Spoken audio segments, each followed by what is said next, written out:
புதுச்சேரி சாமிப்பிள்ளை தோட்டத்தில் உள்ள ஸ்ரீ மகாசக்தி பரிகார வராகி அம்மன் ஆலயத்தில் வாராகி ஜெயந்தியை முன்னிட்டு அம்மனுக்கு 1,00,000 ரூபாய் புதிய நோட்டுகளால் சிறப்பு அலங்காரம் செய்யப்பட்டு தீபாராதனை நடைபெற்றது.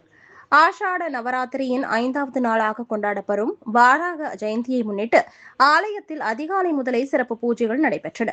இதையொட்டி ஸ்ரீ மகாசக்தி பரிகார வாராகி அம்மனுக்கு 108 கிலோ மலர்களால் சிறப்பு அபிஷேகம் செய்யப்பட்டு பின்னர் 1,00,000 ரூபாய் மதிப்பிலான புதிய ரூபாய் நோட்டுகளால் பிரம்மாண்ட அலங்காரம் செய்யப்பட்டது.